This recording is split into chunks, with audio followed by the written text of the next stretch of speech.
Recording on है। चलो ठीक है, फिर आज नया टॉपिक स्टार्ट करते हैं, ठीक है ना। पहले अपन ने पढ़ लिया था मौर्य वंश, और आज नया दिन है, नया टॉपिक है। एकदम फ्रेश माइंड से बैठना, मस्त तरीके से होके आराम से बैठना। रूम में अकेले बैठना, कॉपी पेन जो भी लेके बैठते हो साथ में लेके बैठ जाना। बीच में कहीं उठना मत, क्योंकि सारा आपका ध्यान होना चाहिए मोबाइल स्क्रीन पर, ठीक है। नया दिन है, सोमवार है, शिव जी का वार है। शिव जी की कृपा आप पर बनी रहे, मैं तो यही उम्मीद करता हूँ आपकी, ठीक है। चलो चलो फिर स्टार्ट करते हैं। देखो देखो गुप्त वंश पढ़ेंगे, ठीक है। क्या पढ़ेंगे? गुप्त वंश है 275 से 550 ईस्वी, इसका कालक्रम है। क्या है? कालक्रम। कालक्रम के बारे में मैंने समझा दिया था पहले पुरानी क्लास में, एक बार देख लेना। तो पहले ईसा पूर्व में चल रहा था, जो अपन ने क्या पढ़ा था पहले, मौर्य वंश पढ़ा था। और मौर्य वंश पहले ईसा पूर्व वाले समय में चल रहा था, यानी बहुत पहले, ईसा के जन्म से पूर्व यानी पहले, ठीक है ना। तो ईसा पूर्व में वो चल रहा था, मौर्य साम्राज्य चल रहा था। मौर्य साम्राज्य के बाद में, अब देखो मेरी बात सुनना ध्यान से।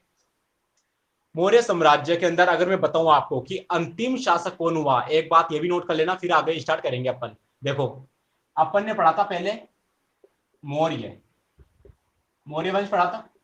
मौर्य वंश में अगर क्वेश्चन आ जाए, या ये नोट ही कर लेना आप, मौर्य वंश का अंतिम शासक कौन था? अंतिम शासक कौन? अंतिम, सबसे अंत का शासक, तो सुन लो, उसका नाम था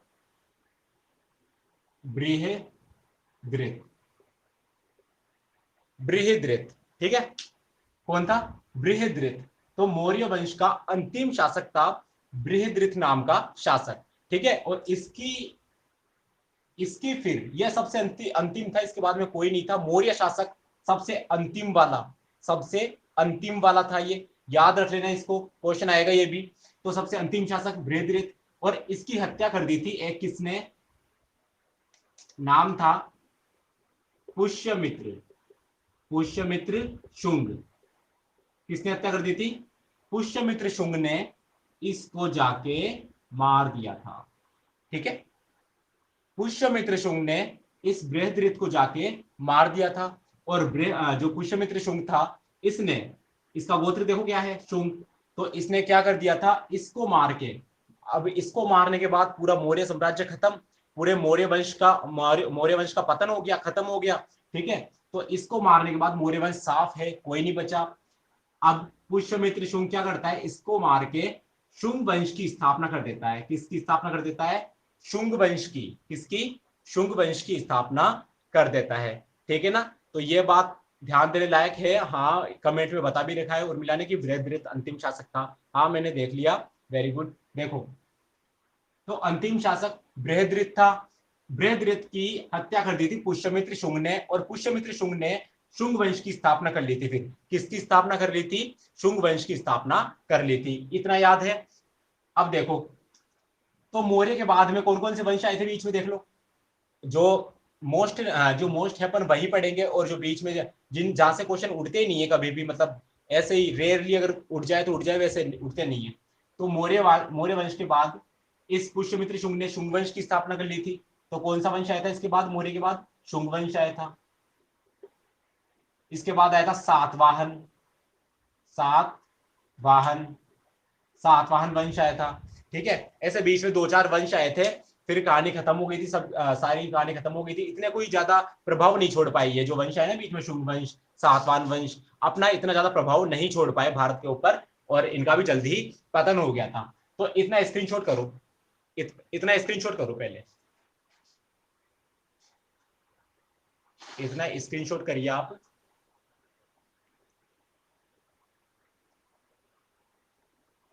कर लिए? मिटाता हूं मैं। तो मौर्य वंश का पतन हो गया। मौर्य वंश का अंतिम शासक था बृहद्रथ। कौन था? बृहद्रथ अंतिम शासक था, ठीक है। अब ध्यान से सुनना पूरी बात।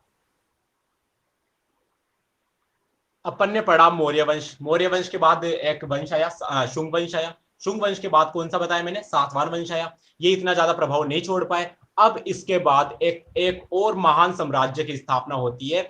महान साम्राज्य, जितना महान साम्राज्य कौन सा था? मौर्य वंश था। मौर्य साम्राज्य की स्थापना हुई थी, सबसे पहला साम्राज्य भारत का पहला महान साम्राज्य। कौन सा? मौर्य साम्राज्य। मौर्य साम्राज्य के बाद दो तीन आए बीच में, नाम बताए थे मैंने अभी। उसके बाद अब आता है गुप्त वंश। कौन आता है? गुप्त वंश। भारत का एक बहुत ही महान साम्राज्य गुप्त वंश। पहले था मौर्य साम्राज्य, अब आता है गुप्त। क्या नाम? गुप्त। गुप्त वंश को भारत का, इसका एक कालक्रम देख लेना, 275 ईसा पूर्व से 550 ईस्वी।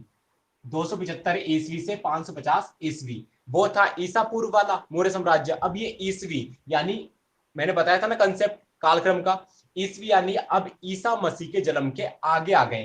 तो बहुत ही सालों बाद गुप्त वंश की स्थापना होती है भारत के अंदर। और गुप्त वंश को याद रख लेना, पूरी एक एक बात सुनना ध्यान से। गुप्त वंश को भारत का, इसका भारत देश का स्वर्णकाल, स्वर्णकाल, ठीक, स्वर्णकाल कहा जाता है।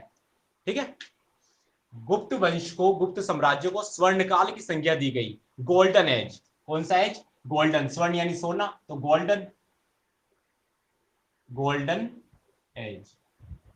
ठीक है, गोल्डन एरा या गोल्डन एरा।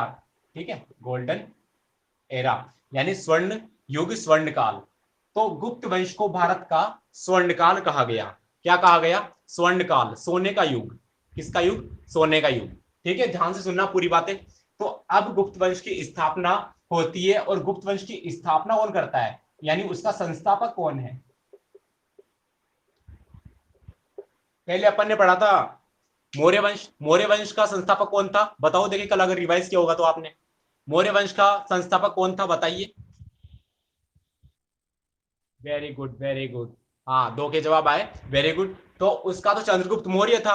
अब उनके नाम अलग थे वो, ठीक है, इनमें भी सेम से नाम आएंगे कुछ कुछ, तो आप उसको तो अलग रखना, माइंड के अंदर दो बॉक्स बना लेना, एक इस तरफ मौर्य वाला, इस तरफ, और गुप्त वाला इस तरफ। तो देखो, गुप्त वंश की स्थापना की थी श्रीगुप्त ने।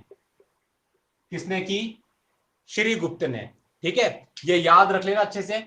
गुप्त वंश की स्थापना यानी संस्थापक कौन था गुप्त वंश का? तो वो था श्रीगुप्त। कौन था? श्रीगुप्त। याद रख लेना अच्छे से। अब श्रीगुप्त के बाद एक और आता है, उसका नाम था घटोत्कच। घटोत्कच। क्या नाम था? घटोत्कच। श्रीगुप्त ने स्थापना कर दी गुप्त वंश की। ठीक है, श्रीगुप्त ने क्या कर दी? स्थापना कर दी गुप्त वंश की। उसके बाद घटोत्कच आता है। कौन आता है? घटोत्कच। और घटोत्कच वो शासक, गुप्त वंश का घटोत्कच दूसरा शासक था। और घटोत्कच ने क्या किया? घटोत्कच ने एक उपाधि धारण की। क्या क्या धारण की? एक उपाधि। जैसे मैंने बताया था कि सभी राजा महाराजा जब भी शासक बनते थे अलग अलग उपाधियां धारण करते थे। ठीक है, जैसे उन पुराने जितने भी शासक मैंने बताए थे उनके भी थी। तो ऐसे ही घटोत्कच ने, घटोत्कच कौन से वंश का था? गुप्त वंश का था। ठीक है, ध्यान से सुनना। गुप्त वंश की स्थापना किसने की, यानी उसका संस्थापक कौन? श्रीगुप्त। कौन? श्रीगुप्त। श्रीगुप्त के बाद कौन आया? घटोत्कच। और घटोत्कच ने एक उपाधि धारण की, उसका नाम महाराज। महाराज। ठीक, तो घटोत्कच ने क्या उपाधि धारण की? महाराज। याद रख लेना अच्छे से। इतना समझ में आ गया? ठीक है, वापस रिवाइज कर रहा हूं, सुनना ध्यान से। देखो, गुप्त वंश की स्थापना 275 ईस्वी से 550 ईस्वी का कालक्रम। 275 ईस्वी में इसकी स्थापना हुई, 550 ईस्वी में इसका पतन हो गया। भारत का स्वर्णकाल, ठीक है, स्वर्णकाल कहा जाता है इस युग को। गुप्त गुप्त वाला जो काल चल रहा था उसको भारत का स्वर्णकाल कहा गया। ठीक है, और इसका संस्थापक था श्रीगुप्त। श्रीगुप्त के बाद आया घटोत्कच। घटोत्कच ने उपाधि धारण कर ली एक, और उस उपाधि का नाम महाराज। क्या नाम? महाराज। क्लियर इतना? स्क्रीनशॉट लो, आगे कहानी चलेगी बढ़िया वाली। अब ले लिया होगा शायद, देखो अब आगे। अब इतना हो गया काम, गुप्त वंश की स्थापना श्रीगुप्त ने कर दी। श्रीगुप्त ने स्थापना कर दी, और स्थापना करने के बाद एक और शासक आया, उसका नाम घटोत्कच। घटोत्कच ने एक उपाधि धारण कर ली, उसका नाम क्या? क्या? महाराज। क्या? महाराज। क्लियर? अब देखो, अब गुप्त वंश के अगले शासक आते हैं। श्रीगुप्त हो गए, घटोत्कच हो गए, अब नाम आता है कंफ्यूज मत होना, नाम आता है अब चंद्रगुप्त प्रथम। प्रथम लगा है, क्या लगा है? प्रथम लगा है। चंद्रगुप्त के बाद में प्रथम लगा है। चंद्रगुप्त मौर्य नहीं है ये, ठीक है। मौर्य में मैंने बताया था ना, मैं इसलिए बोल रहा हूं आपको बार बार कि कंफ्यूज मत होना। मौर्य साम्राज्य के अंदर चंद्रगुप्त मौर्य, फिर आया बिंदुसार, फिर आया अशोक, फिर उसके आगे चलते गए थे छोटे मोटे शासक आए बीच में, और अंतिम था बृहद्रथ। इतना क्लियर था। चंद्रगुप्त मौर्य था वो। ये कौन है? चंद्रगुप्त प्रथम। कौन है? चंद्रगुप्त प्रथम। प्रथम लग जाए समझ जाना। चंद्रगुप्त प्रथम कौन है? किस वंश का है? गुप्त वंश का है। किस वंश का है? गुप्त वंश का है। देख लो इसमें गुप्त आ रहा है, चंद्रगुप्त, लेकिन क्या लग गया बाद में? प्रथम। क्या लग गया? प्रथम। इसलिए बोल रहा हूं कंफ्यूज मत होना, चंद्रगुप्त मौर्य उसका आएगा अलग नाम, ठीक है, लेकिन चंद्रगुप्त प्रथम, चंद्रगुप्त प्रथम नाम आ जाएगा ना, तो चंद्रगुप्त प्रथम नाम आते ही, यानी प्रथम जो संख्या आ जाएगी ना, प्रथम आते ही समझ जाना कि ये तो भाई साहब किसका है? गुप्त वंश का है। ये तो भैया किसका है? गुप्त वंश का है। ठीक है ना? क्लियर है? अब देखो, चंद्रगुप्त प्रथम आता है अगला शासक, पहले श्रीगुप्त, फिर घटोत्कच, फिर चंद्रगुप्त प्रथम। चंद्रगुप्त प्रथम ने एक उपाधि धारण की, और उस उपाधि का नाम महाराजा धीराज, महाराजा धीराज। ये वाला याद रख लेना अच्छे से, इसका ही क्वेश्चन आएगा, इसका नहीं आएगा, ठीक है। अब क्वेश्चन आपके पास यह आएगा कि महाराजा धीराज की उपाधि किस गुप्त शासक ने की थी, यानी किस गुप्त शासक ने महाराजा धीराज की उपाधि धारण की थी? तो किसने की थी? चंद्रगुप्त प्रथम ने की थी। किसने की थी? चंद्रगुप्त प्रथम ने। आपके पास क्वेश्चन आएगा कि महाराजा धीराज की उपाधि सबसे पहले गुप्त वंश के कौन से शासक ने धारण की थी? तो देखो, सबसे पहले इसके नाम में ही प्रथम है, इसके नाम में क्या है? प्रथम है। तो चंद्रगुप्त प्रथम ने ही महाराजा धीराज की उपाधि धारण की थी। महाराजा धीराज, महाराजा धीराज, महाराजा धीराज। याद हो गया ना? मुझे पता है आपको याद हो गया होगा सुन के ही। तो महाराजा धीराज ने उपाधि सॉरी महाराजा धीराज की उपाधि धारण की थी चंद्रगुप्त प्रथम ने। लेकिन महाराज, ये धीराज नहीं लगे ना, तो सिर्फ महाराज की उपाधि धारण की थी घटोत्कच ने। इसका तो क्वेश्चन आने वाला है नहीं, आप तो ये याद रख लेना अच्छे से कि चंद्रगुप्त प्रथम ने एक उपाधि धारण की थी, उसका नाम महाराजा धीराज। क्लियर है? देखो, चंद्रगुप्त प्रथम ने धारण की उपाधि। और अब क्वेश्चन, अब देखो, इन दोनों से सबसे भयंकर शासक, सबसे मतलब शक्तिशाली शासक कौन था? चंद्रगुप्त प्रथम ही था। कौन था? चंद्रगुप्त प्रथम ही सबसे शक्तिशाली शासक हुआ। कौन से वंश का? गुप्त वंश का। कौन से वंश का? गुप्त वंश का। सबसे शक्तिशाली शासक कौन? सबसे शक्तिशाली पहला शासक चंद्रगुप्त प्रथम। और इसी को, इसने उपाधि धारण की महाराजा धीराज की, और चंद्रगुप्त प्रथम को ही, चंद्रगुप्त प्रथम को ही क्या कहा गया? गुप्त वंश का वास्तविक संस्थापक कहा गया। गुप्त वंश का वास्तविक संस्थापक कहा गया। तो गुप्त वंश का वास्तविक संस्थापक किसको कहा गया? चंद्रगुप्त प्रथम को कहा गया। ठीक है, समझ में आ गया ना इतना? देखो, सुनना ध्यान से बात। गुप्त वंश, गुप्त वंश स्वर्णकाल भारत का स्थापना की श्रीगुप्त ने। किसने की? श्रीगुप्त ने। घटोत्कच भी आया बाद में। ये नॉर्मल शासक थे, इतना कोई था, कोई खास काम नहीं किया था इन्होंने, बस स्थापना कर दी थी। किसने? श्रीगुप्त ने। अब आपके पास क्वेश्चन आ जाए कि स्थापना किसने की थी, गुप्त वंश की स्थापना किसने की थी? तो आप क्या बताओगे? श्रीगुप्त ने की थी। किसने की थी? श्रीगुप्त ने की थी। अब अगर क्वेश्चन में ध्यान रखना, क्वेश्चन ध्यान से पढ़ना है आपको। क्वेश्चन अगर आप ध्यान से पढ़ लेते हो तो आपको उत्तर वहीं पे मिल जाता है आधा, ठीक है। 50% अपना काम क्वेश्चन में ही हो जाया करता है, आप ध्यान से पढ़ते नहीं हो, इस वजह से अपने को दिक्कत हो जाती है एग्जाम में भी। तो ये दिक्कत अपने को अब नहीं करनी, ध्यान से सुन लेना मेरी बात। गुप्त वंश की स्थापना की थी श्रीगुप्त ने, ठीक है। गुप्त वंश का संस्थापक कौन? श्रीगुप्त। अब क्वेश्चन आएगा, इसके अलावा अगर क्वेश्चन आ जाए तो वो आएगा, गुप्त वंश का वास्तविक संस्थापक कौन था? गुप्त वंश का वास्तविक संस्थापक कौन था? तो वास्तविक संस्थापक कौन था? चंद्रगुप्त प्रथम। कौन था? चंद्रगुप्त प्रथम। चंद्रगुप्त प्रथम ने ही महाराजा धीराज की उपाधि धारण की थी। इतना क्लियर है? आ गया होगा समझ में? अब देखो आगे, ध्यान देना। तो महाराजा धीराज की उपाधि धारण की चंद्रगुप्त प्रथम ने, और इसका विवाह हुआ था। इसका विवाह, इसका विवाह, किसका विवाह? चंद्रगुप्त प्रथम का विवाह। इसका चंद्रगुप्त प्रथम का विवाह हुआ किसके साथ? एक लिच्छवी, एक लिच्छवी, लिच्छवी है ये, ठीक है, याद रखना नाम। एक लिच्छवी रानी, एक लिच्छवी रानी का नाम जिसका क्या था? कुमार देवी, कुमार देवी। तो चंद्रगुप्त प्रथम जो वास्तविक संस्थापक गुप्त वंश का, और चंद्रगुप्त प्रथम का विवाह किससे हुआ? लिच्छवी रानी, लिच्छवी वंश की रानी थी वो, तो लिच्छवी रानी कुमार देवी के साथ उसका विवाह हुआ। बताओ कितना समझ में आया? बताओ बताओ बताओ, फटाफट बताओ।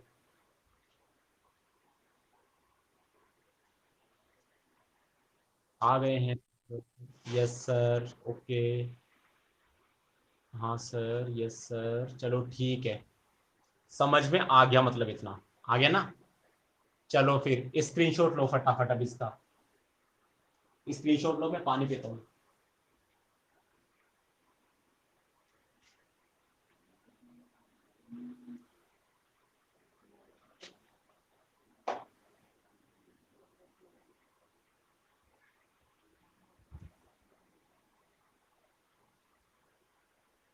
ले लिया होगा शायद। देखो मिटाता हूँ इसको, या वापस रिवाइज करूँ क्या एक बार? सुन लो एक बार, वापस कर देता हूँ, चलो ज्यादा याद हो जाएगा। गुप्त वंश, ठीक, गुप्त वंश पढ़ रहे हैं। गुप्त वंश का कालक्रम 275 ईस्वी से 550 ईस्वी, और भारत का स्वर्णकाल कहा जाता है गुप्त वंश को, गोल्डन एरा इंग्लिश में बोले तो, ठीक, स्वर्णिम काल कहा जाता है। संस्थापक श्रीगुप्त, कौन? श्रीगुप्त संस्थापक। उसके बाद आया घटोत्कच, घटोत्कच ने उपाधि धारण कर ली महाराज की, महाराज बन गया यानी, ठीक है। फिर आता है चंद्रगुप्त प्रथम, और चंद्रगुप्त प्रथम एक शक्तिशाली शासक, कौन से वंश का? गुप्त वंश का। और चंद्रगुप्त प्रथम ने एक उपाधि धारण की, महाराजा धीराज की उपाधि धारण की, महाराजा धीराज की उपाधि धारण की, और इसको ही वास्तविक संस्थापक कहा जाता है। मैंने लिखा नहीं था कि ये बात, मैंने ये लिखी नहीं थी शायद ये बात, सुनो। चंद्रगुप्त प्रथम को क्या कहा जाता है? वास्तविक, वास्तविक संस्थापक, मैंने लिखी नहीं थी शायद ये बात। वास्तविक संस्थापक कहा जाता है किस वंश का? गुप्त वंश का। किस वंश का? गुप्त वंश का, ठीक है। और इसका विवाह किसके साथ हुआ था? लिच्छवी रानी, लिच्छवी रानी कुमार देवी, कुमार देवी, ये तो लिख दिया था। ये देखो वास्तविक संस्थापक किसे कहा जाता है? चंद्रगुप्त प्रथम को कहा जाता है, लिच्छवी रानी के साथ कुमार देवी उसका नाम था, उसके साथ इसने विवाह किया। क्लियर है इतना? स्क्रीनशॉट करोगे? थोड़ी कर लिए थे ना? मिटा दूं क्या? बताओ, यस और नो करो, मिटा दूं क्या? यस और नो करो फटाफट। तनु क्या बोल रही हो? हाँ ओके, चलो ठीक है, मिटाता हूँ फिर मैं।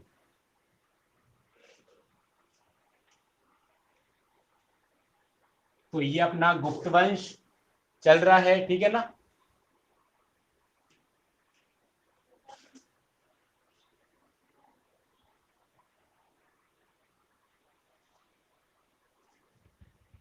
गुप्त वंश जिसको सोने का काल कहा जाता है, कौन सा काल कहा जाता है? सोने का काल। मेरी बात तुम ध्यान से सुना करो, मैं जितनी बातें बोलता हूँ तुम देखो, मेरी बात सुनो।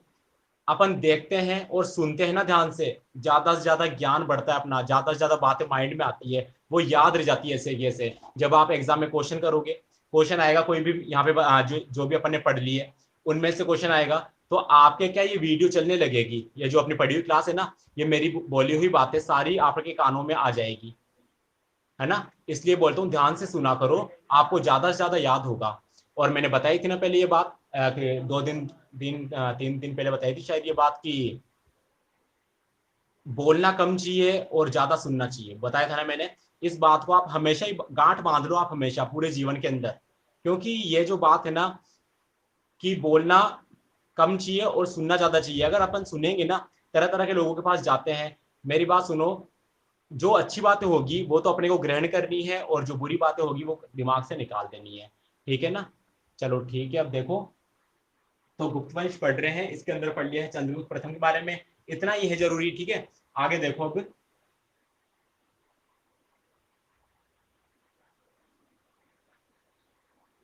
अब चंद्रगुप्त प्रथम के बाद आता है कौन? समुद्रगुप्त। समुद्रगुप्त, नाम ध्यान से सुन लेना, देख लेना, नाम क्या है? समुद्रगुप्त, ठीक है। चंद्रगुप्त प्रथम, देखो सुनो, श्रीगुप्त आया, घटोत्कच आया, ठीक है। श्रीगुप्त और घटोत्कच दोनों मर गए, खत्म कहानी। और एक था राजा, एक थी रानी, नहीं बोलूंगा मैं, ठीक है ना। तो देखो, समुद्रगुप्त आया, चंद्रगुप्त प्रथम आया, उसके बाद आता है समुद्रगुप्त। किसका पुत्र है ये? किसका पुत्र है ये, मुझे बताओ एक बार, दिमाग लगो थोड़ा सा, किसका पुत्र तो है ये? जो समुद्रगुप्त है, किसका पुत्र होगा, बताओ। एक गुड, हाँ शाबाश, आंसर आ गए आपके, हाँ, चंद्रगुप्त, ठीक है। यानी समुद्रगुप्त जो था, इसका पिता कौन हुआ? चंद्रगुप्त प्रथम। इनका जो ये है ना, बाप बेटे वाला सिस्टम, यही चलता जाता है हमेशा, यही खत्म नहीं होता, और यही इनका वंश भी ऐसे ही चलता है। तो समुद्रगुप्त के पिता थे कौन? चंद्रगुप्त प्रथम नाम था इनका। और समुद्रगुप्त, जो समुद्रगुप्त था, इसका कालक्रम देखें तो 335, यहां पे लिख देता हूं, 335 ईस्वी से, कौन सी ईस्वी से? 335 ईस्वी से 380 ईस्वी, ये इसका कालक्रम, ठीक है। चंद्रगुप्त प्रथम आया, उसके बाद आया समुद्रगुप्त उसका बेटा, और इसका कालक्रम 335 ईस्वी से 380 ईस्वी। और इसने एक नीति अपनाई, दिग्विजय की नीति। दिग्विजय, दिग्विजय की नीति अपनाई। दिग्विजय की नीति यानी लगातार लगातार अपने साम्राज्य में क्या करना? प्रसार करना, ठीक है। लगातार अपने साम्राज्य को बढ़ाना, खूब बढ़ाना, और यानी संपूर्ण भारत पर ये क्या करना चाहता था? अधिकार करना चाहता था। कौन? समुद्रगुप्त। तो इसने एक दिग्विजय की नीति अपनाई। दिग्विजय की नीति अपनाना यानी लगातार जीतना, ठीक है, लगातार जीतने की नीति अपनाई इसने। कभी हारा नहीं था, और बहुत ही महान शासक हुआ था समुद्रगुप्त, काफी शक्तिशाली शासक हुआ था, जो इसने दिग्विजय की नीति अपनाई थी। और इसके दरबार, इसका एक दरबारी कवि था, समुद्रगुप्त का दरबारी कवि था। एक दरबारी, हमेशा कोई भी शासक होता है उसके दरबार में काफी लेखक वगैरह, जितने भी संगीतज्ञ भी होते हैं, चित्रकार भी होते हैं, सारे जितने भी होते हैं ना, ये कलाकार वगैरह, सब उसके दरबार में रहते हैं। तो ऐसे ही एक समुद्रगुप्त के दरबार में कवि था। कौन था? एक कवि था, तो दरबारी कवि, उसका नाम क्या था? उसका नाम था हरिशेन। हरिशेन। तो ये तो काफी मोस्ट क्वेश्चन बनता है कि दरबारी कवि का नाम क्या था? हरिशेन। हरिशेन किसका दरबारी कवि था? समुद्रगुप्त का। ये याद कर लो अच्छे से, मतलब बस दिमाग पे जोर दे के गांठ बांध लो कि समुद्रगुप्त का दरबारी कवि कौन? हरिशेन। कौन? हरिशेन। काफी एग्जाम में पूछा जाता है, आप आगे जाओगे आपको आगे भी ये क्वेश्चन मिलता ही रहेगा। तो दरबारी कवि का नाम क्या था? हरिशेन था। हरिशेन ने एक रचना की थी, और उस रचना का नाम था प्रयाग, प्रयाग प्रशस्ति। प्रयाग प्रशस्ति। अब बताओ, प्रयाग प्रशस्ति की रचना किसने की? हरिशेन ने की। हरिशेन किस गुप्त शासक का दरबारी कवि था? यह दरबारी कवि था समुद्रगुप्त का। क्लियर है? ये भाई साहब आप तो याद ही कर लो, सही बता रहा हूं, काफी आपको परेशान करेगा अगर एग्जाम में आ गया और आपको याद नहीं हुआ तो, ठीक है ना। तो समुद्रगुप्त का दरबारी कवि था, उसका नाम था हरिशेन। क्या नाम था? हरिशेन नाम था। हरिशेन ने एक रचना की थी, प्रयाग प्रशस्ति। प्रयाग प्रशस्ति, ठीक है। एक प्रशस्ति रची थी, एक रचना लिखी थी, उसका नाम था प्रयाग प्रशस्ति, ठीक है ना। ये याद कर लो अच्छे से, काफी मोस्ट है। और प्रयाग प्रशस्ति के अंदर इसने क्या वर्णन किया था? इसने समुद्रगुप्त की, जो समुद्रगुप्त था ना शासक, समुद्रगुप्त की उपलब्धियां थी ना जितने भी उपलब्धियां,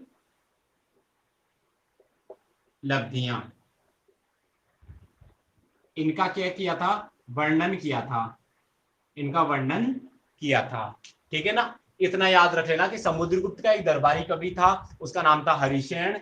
उसने रचना लिखी थी प्रयाग प्रशस्ति, और प्रयाग प्रशस्ति के अंदर उसने किसका वर्णन किया था कि जो हमारे समुद्रगुप्त जी शासक है, इनकी उपलब्धियां उसके अंदर लिख डाली थी इन्होंने, कि ये कौन कौन से युद्धों में जीते, ठीक है, कौन से में हारे, क्या क्या इन्होंने अपने पूरे जीवन काल में जितनी भी उपलब्धियां हासिल की, सबका वर्णन, पूरा ब्यौरा दे दिया, पूरा विवरण दे दिया। किसके अंदर, इस प्रयाग प्रशस्ति के अंदर। किसने कर दिया पूरा उल्लेख, हरिशेन ने कर दिया। क्या उल्लेख कर दिया, समुद्रगुप्त की उपलब्धियों का वर्णन कर दिया। क्लियर है ना इतना, ठीक है। तो दरबारी कविता हरिशेन प्रयाग प्रशस्ति की रचना की थी, उसके अंदर समुद्रगुप्त की उपलब्धियां गिना दी थी, यानी वर्णन कर दिया था उसका। और एक और समुद्रगुप्त के बारे में एक और प्रशस्ति, एक और रचना है, उसका नाम है इलाहाबाद, इलाहाबाद प्रशस्ति, इलाहाबाद प्रशस्ति। इलाहाबाद प्रशस्ति के अंदर सुनो मेरी बात ध्यान से, इलाहाबाद प्रशस्ति के अंदर यह कहा गया कि जो समुद्रगुप्त था ना, वो कभी भी, वो कभी भी युद्ध, कभी कोई भी कभी भी युद्ध कभी हारा नहीं था, हारा नहीं था। ये लाइन उसके अंदर कही गई, ठीक है। तो देखो समुद्रगुप्त, अब सुनना पूरी बात ध्यान से, वापस रिवाइज कर रहा हूं, सुनना ध्यान से। समुद्रगुप्त काल ये है, पिता चंद्रगुप्त प्रथम थे, इसके दिग्विजय की नीति अपनाई, खूब साम्राज्य फैलाने की। दरबारी कवि थे, नाम था हरिशेन। हरिशेन ने एक रचना लिखी प्रयाग प्रशस्ति। प्रयाग प्रशस्ति के अंदर किसका वर्णन किया, इस समुद्रगुप्त भाई साहब का, इसकी उपलब्धियों का वर्णन कर दिया। और इलाहाबाद प्रशस्ति एक और आई बाद में, उस इलाहाबाद प्रशस्ति के अंदर यह बात कही गई, क्या बात, कि वो कभी भी युद्ध नहीं हारा था, कभी भी वो क्या क्या नहीं करा था, युद्ध नहीं हारा था। कौन नहीं हारा था युद्ध, समुद्रगुप्त कभी भी कोई भी युद्ध नहीं हारा था। बताओ, बताओ समझ में आया इतना, बताओ बताओ फटाफट बताओ। Yes sir, yes sir. चलो ठीक है, आपको समझ में आ गया। कोई दिक्कत हो मुझे बोल देना अभी, ठीक है ना, हाँ चलो ठीक है, सबको समझ में आ रहा है। ठीक है, स्क्रीनशॉट लो फटाफट।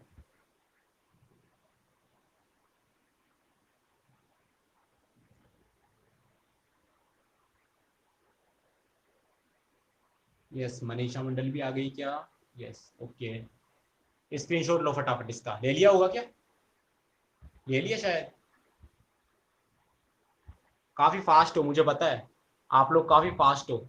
हाँ देखो शीतल का ना मैसेज आ गया कि ले लिया, मुझे पता है काफी फास्ट हो आप। ऐसे सोचते होंगे कभी भी कि जल्दी से क्लास खत्म हो जाए फटाफट, फालतू के अंदर बैठ गया। देखो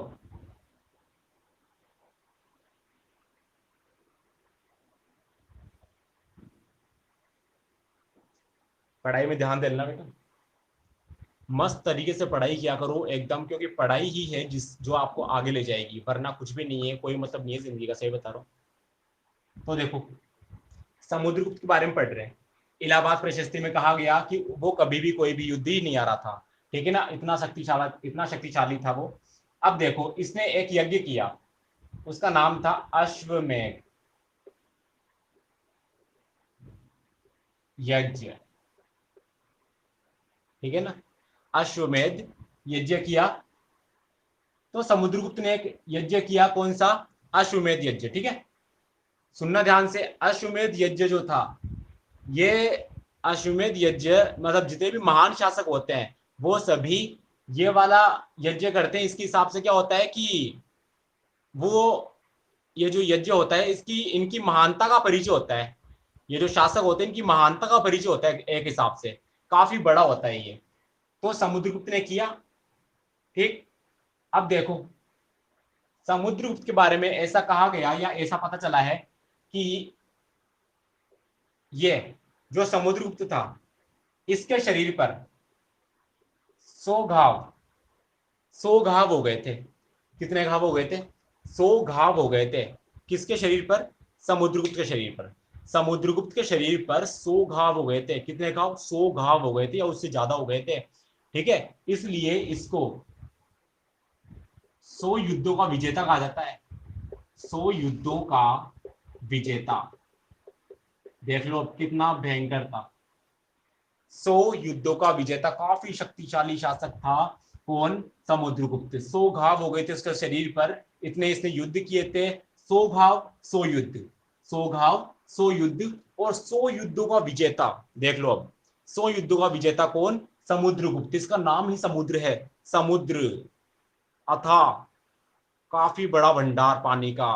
तो ऐसे ही ये समुद्रगुप्त जो था, ये 100 घाव थे इसके शरीर पर, 100 युद्धों का विजेता ये था। कौन? समुद्रगुप्त। ठीक है ना। इसीलिए इसको एक अंग्रेज है, उसका नाम था स्मिथ। क्या नाम था? स्मिथ। एक अंग्रेज इतिहासकार थे वो, स्मिथ नाम था उनका, ये बात याद रख लेना। स्मिथ ने कहा, समुद्रगुप्त को एक नाम दिया, और वो नाम क्या दिया? भारत का नेपोलियन। भारत का नेपोलियन। भारत का नेपोलियन। अच्छे से याद रख लेना, बिठा लेना माइंड में। आपके पास क्वेश्चन ये आएगा कि भारत का नेपोलियन नाम समुद्रगुप्त को किसने दिया था? तो भाई साहब इस स्मिथ ने दिया था। किसने दिया था? इस स्मिथ ने दिया था। इसके पता नहीं दिमाग में क्या जच गई थी, जबरदस्ती नाम निकाल दिया। अच्छा खासा नाम था, इतना बड़ा नाम कर दिया कि भारत का नेपोलियन। क्या नाम कर दिया? भारत का नेपोलियन। अब देखो, तो देखो, भारत का नेपोलियन किसकी उपाधि? समुद्रगुप्त की उपाधि। किसकी उपाधि? समुद्रगुप्त की। याद है ना? चलो ठीक है, याद हो गया होगा आपको। और ये बात भी याद रखना, समुद्रगुप्त के बारे में सुने जाओ मस्त तरीके से बस। समुद्रगुप्त एक बहुत ही टैलेंटेड आदमी था, काफी उसके अंदर गुण थे, और मल्टी टैलेंटेड था वो। जैसे अगर आप हो, कोई भी आप में से एक है जिसको डांस भी आता है, जिसको बजाना भी आता है, गाना भी आता है, पढ़ाई में भी होशियार है, काफी चीजें उसको आती है, खेलने में भी नंबर 1 है, ठीक है, हर जगह वो नंबर 1 है। तो वैसे ही मल्टी टैलेंटेड कौन? समुद्रगुप्त। कौन? समुद्रगुप्त। और आपको भी ऐसे ही बनना चाहिए, हर चीज में अव्वल रहना चाहिए, हर काम करने चाहिए अपने को, हर काम करने चाहिए। ऐसे नहीं कि पढ़ाई पढ़ाई करो, ऐसे भी नहीं बोल रहा मैं। हर चीज करो, लिमिट की करो, मस्त तरीके से हर चीज का आनंद लो। देखो, तो समुद्रगुप्त, इसको एक चीज का शौक था, वीणा बजाने का। ठीक है, वीणा। तो वीणा वादक था ये। वीणा वादक यानी वीणा बजाने वाला। कौन? समुद्रगुप्त। तो आपके पास क्वेश्चन आए कि गुप्त वंश में से कौन सा शासक वीणा वादक था, आप क्या बोलोगे? समुद्रगुप्त था भाई साहब। कौन था? समुद्रगुप्त था। हो गया इतना? ठीक है, देखो, तो वीणा वादक, और ये जो था ना समुद्रगुप्त, ये एक भगवान का भक्त था। सोचो वो भगवान कौन होंगे? जैसे अशोक पहले एक शिव जी का उपासक था, फिर बाद में बौद्ध बन गया था, वैसे ये भी किसी भगवान को मानता था। सोचो एक बार, बताओ, चलो भगवान का नाम बता दो मुझे कमेंट में, दिमाग लगा के फटाफट, कौन होंगे? क्या बात है, शीतल कराड़िया बोल रहे कृष्ण जी का भक्त था क्या? कंचन, हाँ वेरी गुड, शाबाश। उर्मिला बता रही है विष्णु। भवानी शंकर बोल रहे विष्णु, शाबाश, वेरी गुड। देखो, विष्णु का भक्त था। ये भक्त था किसका? विष्णु का। विष्णु का भक्त था, भगवान विष्णु का। देखो, भगवान विष्णु इस जग के, इस संसार के कर्ता धर्ता जिनको बोलते हैं, विष्णु भगवान ने काफी अवतार लिए। भगवान राम, भगवान राम किसका, भगवान राम का अवतार लिए किन्होंने? विष्णु ने। भगवान राम का अवतार लिया इन्होंने, और विष्णु भगवान ने ही भगवान कृष्ण का अवतार लिया। ठीक है, और जो भी परशुराम जयंती गई थी परसों, या 2-4 दिन पहले जो जयंती गई थी, परशुराम भी अवतार इनका ही था, विष्णु का ही था। ठीक है ना। तो ये बात याद रखना। वैसे अभी तो आप इतना याद रख लो कि समुद्रगुप्त जो था, समुद्रगुप्त किसका भक्त था? विष्णु का भक्त था। किसका भक्त था? विष्णु का, हरि का, नारायण का। नीश्वर में बोल रही है महावीर जयंती। महावीर जयंती क्या? महावीर जयंती तो 25 अप्रैल की थी। वो तो जैन थे। भगवान महावीर ये जैन थे। उनकी जयंती गई थी, उनका जन्म दिवस गया था। नहीं, अभी परशुराम जयंती गई थी, शायद आप इसलिए बोल रही होगी। अभी 3-4 दिन पहले अभी गई थी परशुराम जयंती। परशुराम इनका ही अवतार थे। इनका विष्णु भगवान का अवतार थे परशुराम। और इनका वो छठे अवतार थे, छठा छठा अवतार थे वो इनका। विष्णु भगवान के 10 अवतार है टोटल। 10 अवतार है। 10 अवतारों में से ये बताया गया होगा, आपने सुना भी होगा कि जब जब पाप का घड़ा बढ़ता जाएगा संसार में, तब तक ये अवतार लेते जाएंगे और उस पाप का नाश करने आएंगे। सुना होगा ना आपने? तो सुनो, इन्होंने 9 अवतार तो ले लिए अभी तक। भगवान राम, भगवान कृष्ण, ऐसे करके 9 अवतार तो ले लिए। एक अभी भी बाकी है। एक अभी भी बाकी है। वापस नाश करने आएंगे। किसका? पाप का। तो पाप थोड़े कम करो, अच्छे कर्म करो, भगवान खुश होंगे। है ना? समझ रहे हो बात को? तो इनका ऐसे ही एक अवतार बाकी है, और वो अवतार बताऊं कौन सा है? कल की अवतार। कल की। उस अवतार का नाम है कल की। घोड़े पे बैठ के आएंगे, तलवार लेके सबको शू शू शू। समझ रहे हो ना? हाँ। तो देखो, वो अवतार अभी भी बाकी इनका। चलो इसका स्क्रीनशॉट लो फटाफट, फिर ये बातें तो होती रहेगी बाद में।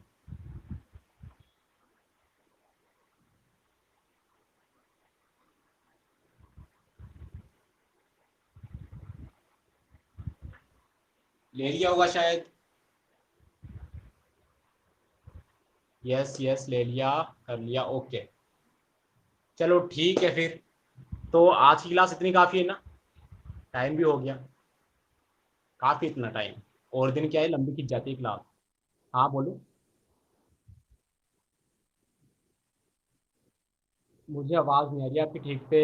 आप एक काम करो, कमेंट में लिख दो पूरी बात।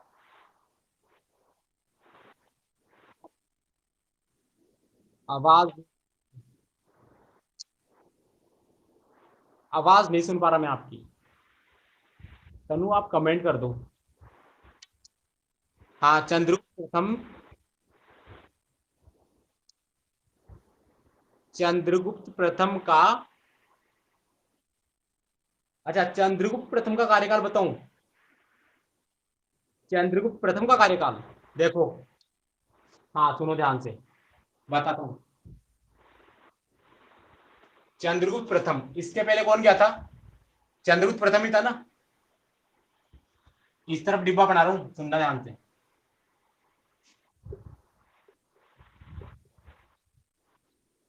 अरे आपको वो कर लो, म्यूट कर लो। हाँ, डिस्टर्ब हो रहे हैं सभी बच्चे, देखो। चंद्रगुप्त प्रथम सबसे पहला शासक कौन था? सबसे पहला शासक कौन था भाई? एक बार मुझे जवाब दो फटाफट कोई भी। Very good. उसके बाद आया घटोत्कच, ठीक है ना? फिर आया कौन? चंद्रगुप्त प्रथम, जिसको वास्तविक संस्थापक कहा जाता है। और चंद्रगुप्त प्रथम का कार्यकाल, सॉरी हाँ, देखो कार्यकाल इसका था 319 ईस्वी से 319 ईस्वी से 335 ईस्वी। चलो ये नोट कर लो फटाफट। वैसे कार्यकाल आपको इतना ज्यादा पूछते नहीं है, फिर भी नोट कर लो। कर लिया क्या? अलग से लिखना है इसको, ऊपर जो इसका मैंने पहले करवाया था ना, उसको ब्रैकेट में करना, कोष्टक में लिखना है इसको। ठीक है ना?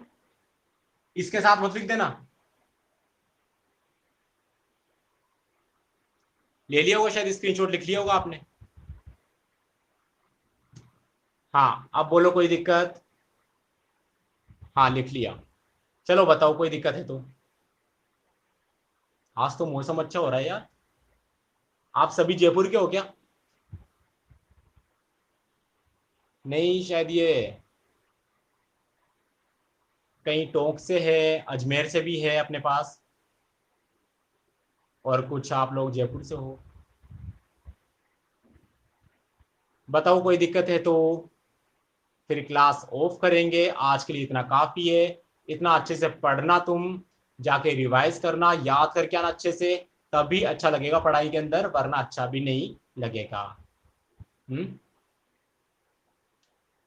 बताओ कोई, जो भी आपके डाउट है वो मैं क्लियर कर दूंगा। बोलो कोई भी अगर दिक्कत है तो आपको पूछ लो फटाफट, टाइम भी हो गया वैसे।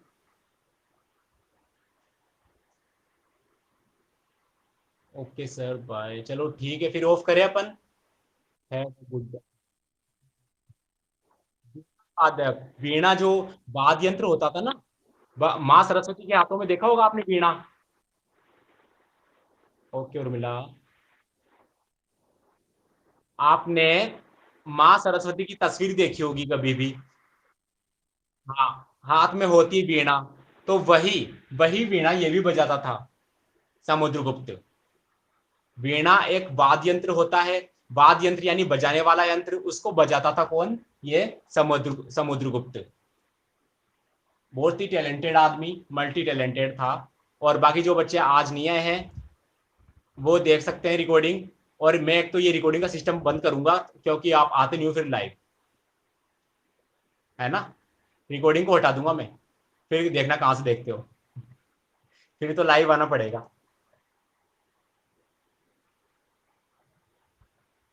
ओके सर, चलो ठीक है फिर, बाय।